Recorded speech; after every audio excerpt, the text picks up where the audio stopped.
दोनों ने पहले ही संदिग्ध स्नाइपर को खोजने में 20 घंटे से अधिक समय बिताया है। कई घंटों तक धैर्य से इंतजार करने के बाद मैथ्यू अधीर होने लगता है, यह दावा करते हुए कि साइट पर कोई इराकी सैनिक नहीं है।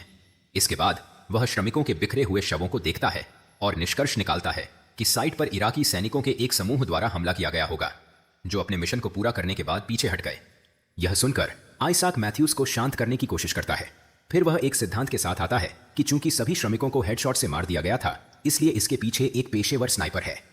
उन्होंने यह भी उल्लेख किया कि वे जुबा नाम के एक पेशेवर इराकी स्नाइपर के खिलाफ हो सकते हैं, लेकिन मैथ्यूज ने अपनी राय को खारिज करते हुए कहा कि कोई भी इराकी स्नाइपर 30 सेकंड से कम समय में सभी श्रमिकों को मारना इतना अच्छा नहीं हो सकता। अगले दृश्य में कुछ और घंटों की प्रतीक्षा करने के बाद मैथ्यू का धैर्य आखिरकार टूट जाता है और वह खुद स्थान का निरीक्षण करने का फैसला करता है। वह छिपने से खुद को उजागर करता है और अपना सामान ले जाता है।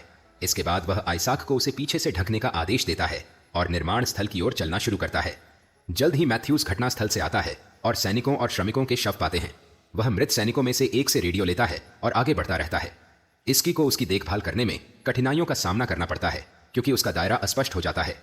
वह तुरंत मैथ्यूज को सूचित करता है, लेकिन बाद वाला उसे दोषी ठहराता है कि यह होने के बावजूद इसे समय पर नहीं बदल सकता है।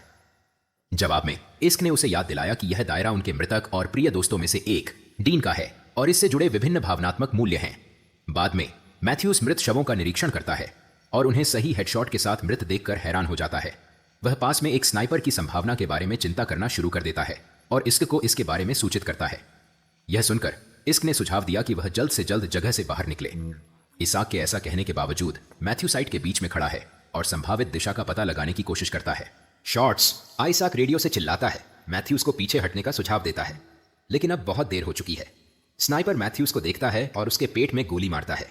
इसे देखते ही इसाक गोलियों से बचते हुए एक जिगजैग रास्ते में दौड़ते हुए अपने साथी अधिकारी को बचाने के लिए दौड़ता है, लेकिन इससे पहले कि वह मैथ्यूज को सुरक्षित जगह ले जा सके, उसे खुद उसके पैर में गोली मार दी जाती है।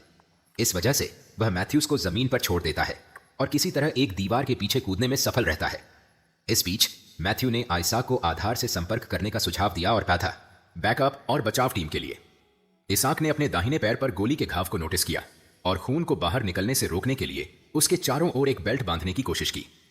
कुछ ही समय बाद वह अपना रेडियो बैग उठाता है और बेस से संपर्क करने की कोशिश करता है, लेकिन रेडियो कोई आवृत्ति नहीं लेता है। आगे की जांच पर उसे पता चला कि रेडियो एक गोली से मारा गया है और इसका एंटीना सभी क्षतिग्रस्त है, जिससे उन्हें वहां किसी भी मदद बुलाने से रोक दिया गया है।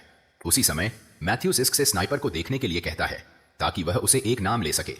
इसाक ने उसे रोकने की कोशिश की, चेतावनी दी कि अगर वह चलता है तो स्नाइपर उसे फिर से गोली मार देगा।